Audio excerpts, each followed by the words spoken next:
They say the silence in the Montana wilderness is peaceful, but that night, at 2:30 in the morning, the silence felt like a weight.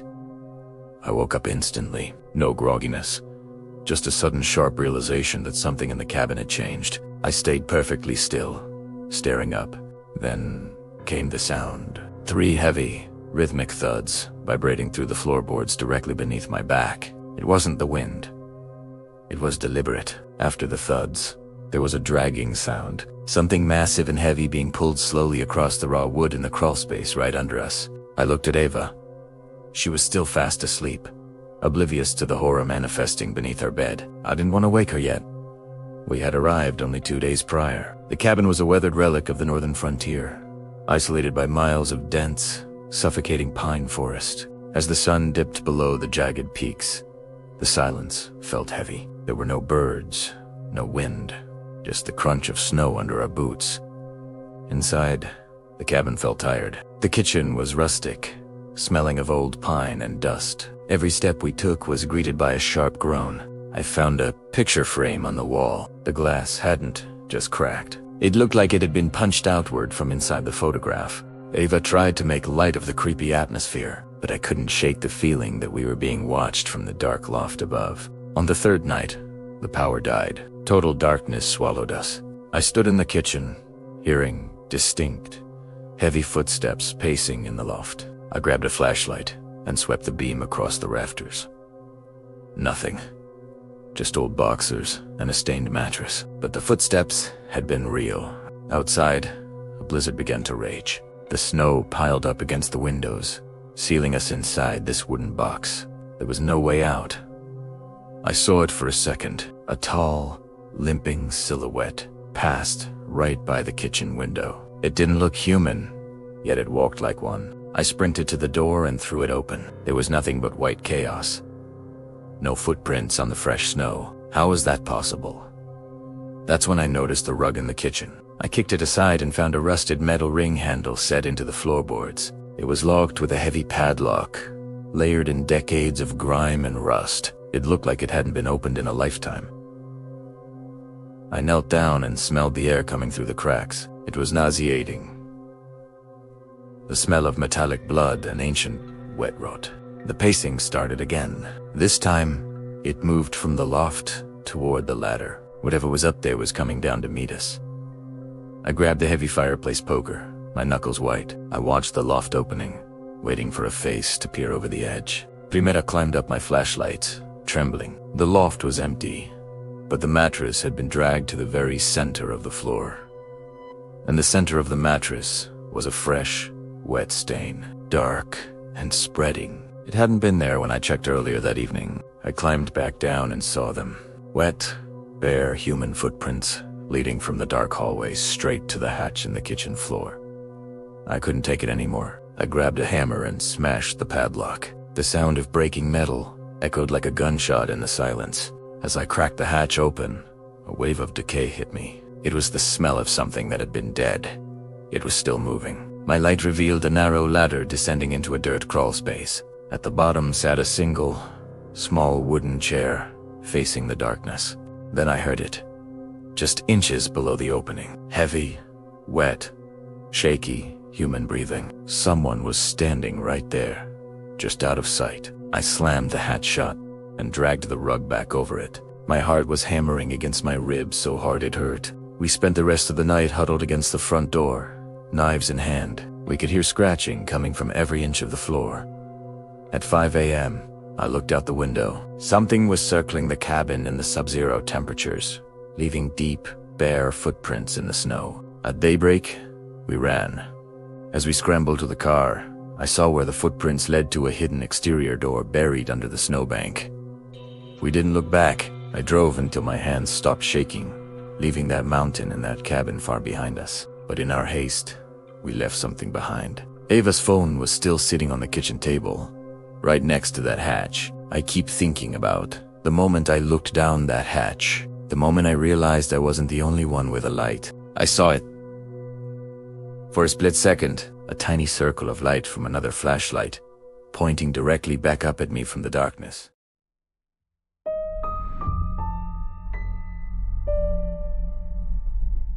The Oregon coast in late October is a desolate masterpiece of gray skies and biting winds, where the sun sets in a bruised purple hue over the cold, churning Pacific. I was just looking for a quiet getaway, some time to clear my head away from the city noise. Driving an old sedan down roads that seemed to lead nowhere, I pulled into the parking lot of a weathered, 3-story oceanfront hotel. It stood alone against the spray, its paint peeling like dead skin in the twilight. The lobby was dim, smelling of salt and old paper. The woman behind the desk checked my ID twice, her eyes darting around as if expecting someone else. She slid the room key over with a trembling hand and whispered a warning. "Don't call the desk for any noises you hear tonight.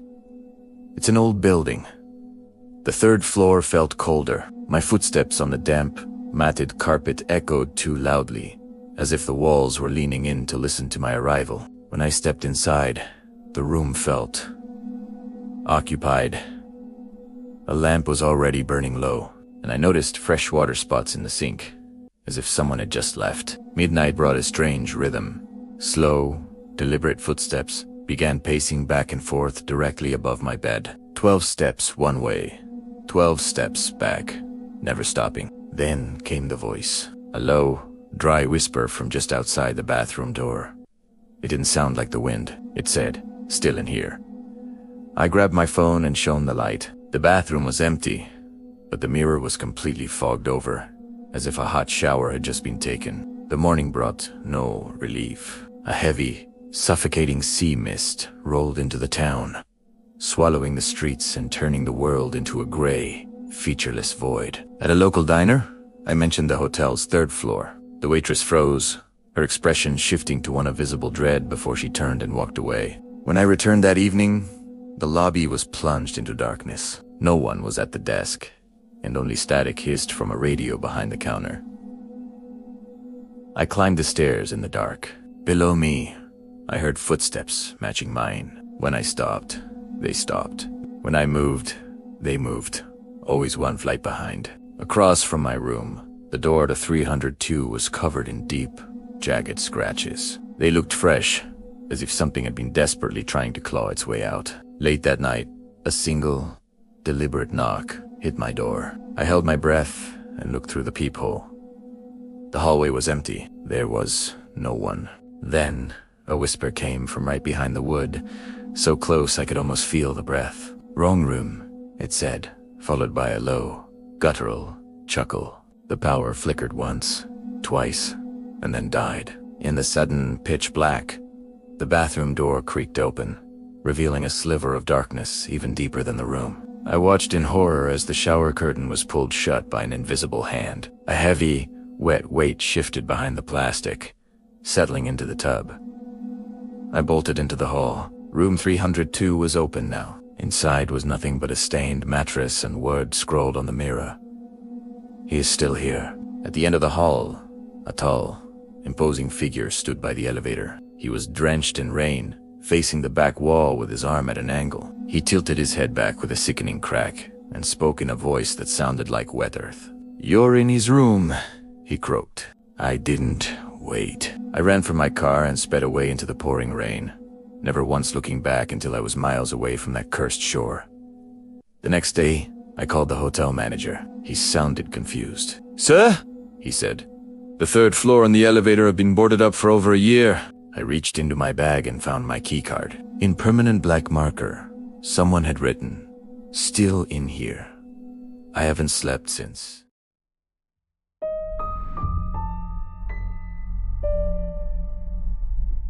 The footsteps started circling our tent about an hour after we turned the fire out, slow, crunching through wet leaves. Steady and careful, never close enough to touch the tent, but never far enough away to disappear either. At first, we thought it was an animal, until it stopped directly behind my head and someone whispered my friend's name. This happened during a camping trip in West Virginia. I was 23. There were 4 of us altogether. Me, my friend Tyler, his girlfriend Mia, and another friend named Scott.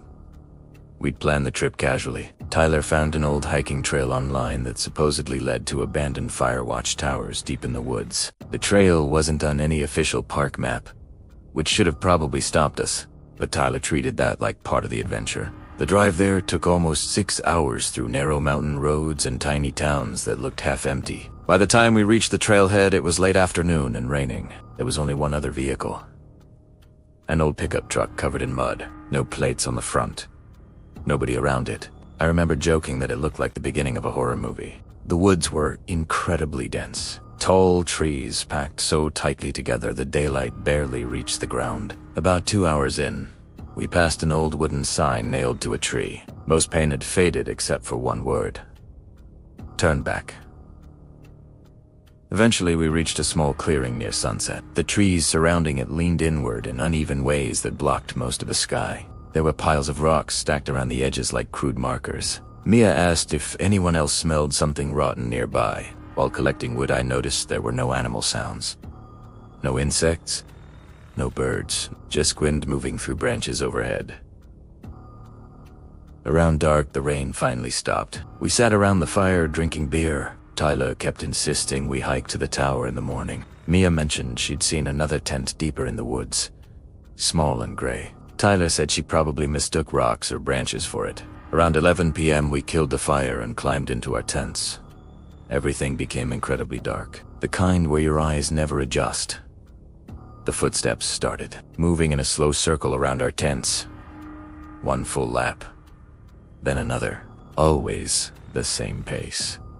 Never rushing. Then Tyler suddenly shouted, "Who's there?" No response. A flashlight clicked on inside their tent, lighting the thin fabric dimly. Around 3 a.m., I heard whispering outside, multiple voices speaking too quietly to understand. Then came 3 loud knocks against a tree. When daylight came, everything looked normal except for one thing. There were bare footprints all around our campsite. Long and thin. About 40 minutes later, we found the fire tower. It was old and partially collapsed, leaning sideways among the trees. Hundreds of hanging strips of cloth tied to nearby branches. Old shirts. Torn fabric. They swayed slightly in the wind. Scott suddenly pointed toward the tower. Someone was standing inside the observation room at the top, too tall. Completely still. We'd been hiking for nearly 2 hours, but hadn't reached the trailhead. Tyler checked the map. None of the landmarks looked familiar. We ended up back near a clearing that looked identical to our campsite. Same stacked rocks, same leaning trees. Footsteps circling again. This time more than one set. The beam caught movement. Just pale shapes shifting behind trunks. Around midnight, something hit Tyler's tent hard. Mia screamed. Tyler came stumbling out, but nothing was there. Fresh footprints leading directly into camp. Bare footprints, but none leading back out. Whatever made them, never left. Tall and painfully thin. Pale skin and dark, wet hair hanging over their face. The thing scared me most was how still it stood. Scott suddenly shouted and ran toward them. Scott vanished into the trees after them before any of us could stop him. We never saw Scott again. The whispering returned, much closer now. Surrounded the clearing completely. Dozens of overlapping whispers. A voice quietly said, "Can you help me?" It sounded exactly like Scott. Mia started crying and tried standing up. The voice came from ahead, while another voice answered using Scott's exact same tone. "Don't let them leave." The old pickup truck was still there, except now there were muddy, barefoot prints covering the hood and windshield.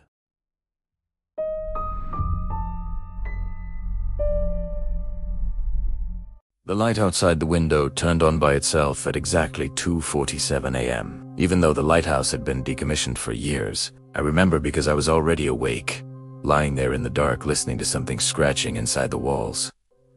On the bed. Slow. Careful. It was trying not to wake me, while still making sure I knew it was there. I had come here for a short solo vacation. I wanted quiet after months of work stress. The place was advertised as a restored lighthouse keeper's house. It sat alone on a cliff. The sky was low and gray, the ocean heating the rocks below in heavy waves. The house itself looked smaller than in the photos. 2 floors, white stone walls, a narrow path leading up from the road. There were no fences, no other buildings nearby, just open water. The owner had left a key under a loose stone. Inside, everything smelled like damp wood and salt. that never fully dried. The furniture was minimal. A narrow staircase led up to a sealed door marked "Lantern Room, do not enter." I remember standing in the kitchen for a while just listening. No traffic, no voices, no birds. Only wind hitting the walls. Around midnight, the wind got stronger. Then I noticed something strange. Every time the wind died down, I could hear footsteps above me. Slow steps crossing the upper floor in a steady rhythm. There shouldn't have been an upper floor with access. The lantern room door was locked. The sound of the ocean kept changing.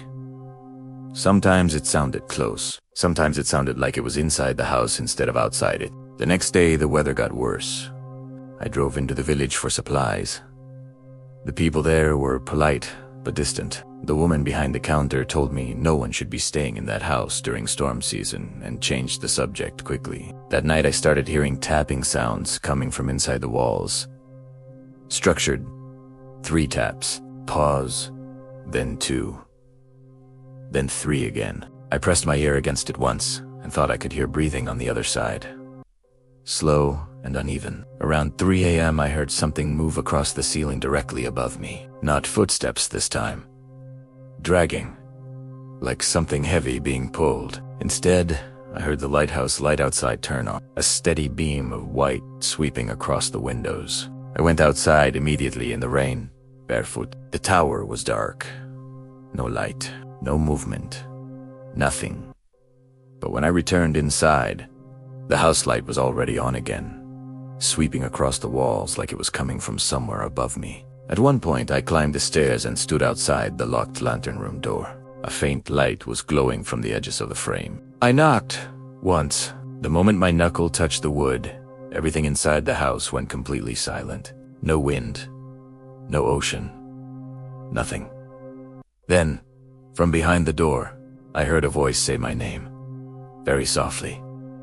Not calling, just confirming. I realized the footsteps weren't above me at all. They were inside the walls, surrounding the entire upper floor, moving in a circle, following me. Around midnight, the lighthouse light stayed fixed on the house, shining directly through the bedroom window like a searchlight. I slowly turned my head toward the wall. That's when I saw it. A faint outline of movement inside the plaster. I left the room and ran outside into the storm. I turned to look back. The lighthouse light was shining directly into the house again, and in the window upstairs, I could see a shape standing behind the glass. Not moving, just watching. The owner said the house had been empty for months and no electricity should have been running at all. The system was disconnected. As I was packing, I noticed a small circular window of glass embedded in the plaster, hidden unless you were standing directly beside it. And baying it, something was already moving away from the glass, like it had been standing there watching me sleep the entire time.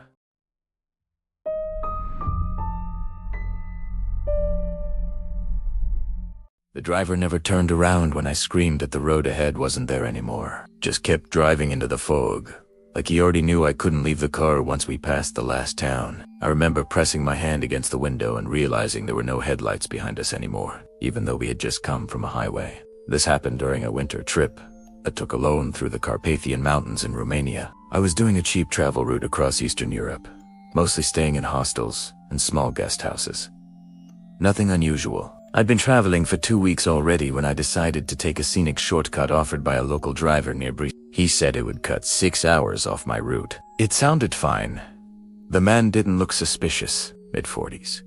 Quiet. Smoking constantly. The vehicle itself was an old dark van with worn seats.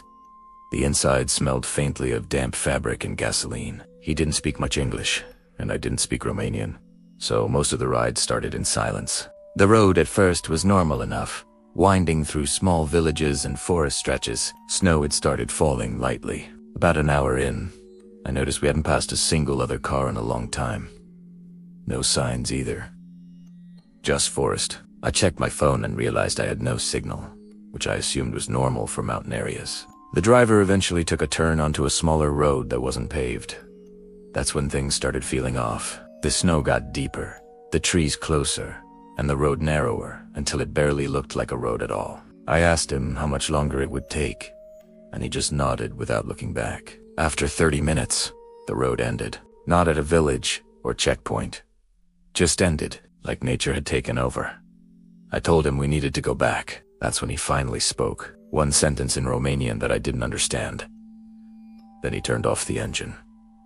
Just silence. He got out of the van and walked into the fog between the trees. But after a few minutes, I realized I couldn't hear him anymore. No footsteps.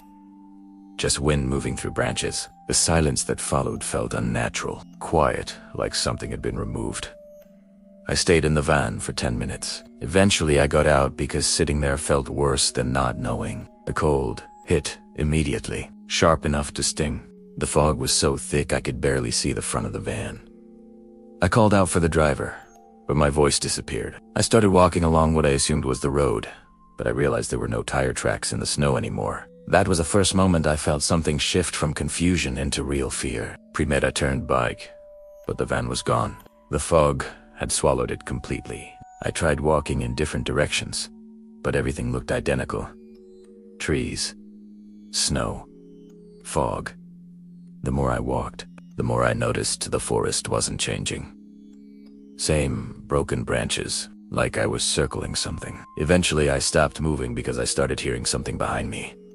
Soft crunching in snow, slow and steady.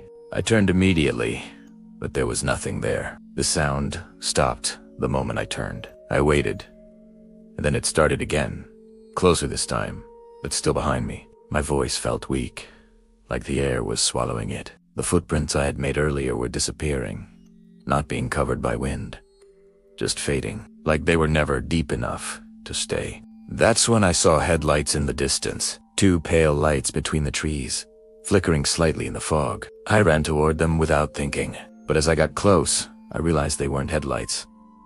They were reflections. Two small glass circles embedded in something standing in the snow. A shape. Human height, but wrong proportions. Then I noticed something else behind it. Another shape, then another.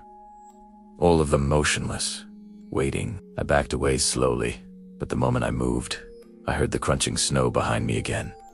Not circling anymore. Approaching. I turned and ran. The forest became a blur. The crunching followed immediately behind me, matching my pace perfectly. I ran until my lungs felt like they were tearing. Then I tripped and fell. When I looked up, I saw the van again. Relief hit me for half a second before I noticed something wrong. The driver was sitting inside, watching me. I scrambled to my feet and ran toward it, yelling.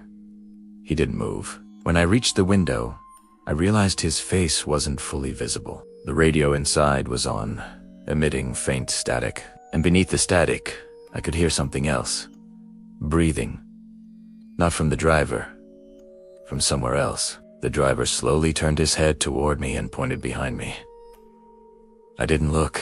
The crunching snow stopped completely. Then a voice behind me said, "You found the last stop." I turned. No one was there, but the headlights flickered on, illuminating a road that wasn't there before. The driver was gone. The door was open. The engine was running, and the radio was my own breathing, playing back. I got in and drove. I kept going until the trees started thinning and the fog broke completely. When I finally reached a real road, I pulled over. The van was gone behind me. No tracks. No sign it ever existed. I asked locals later about that shortcut, but nobody knew what I was talking about. Even the town didn't match any records. The only thing I still remember clearly is the crunching sound in the snow, like something had been walking beside me the whole time.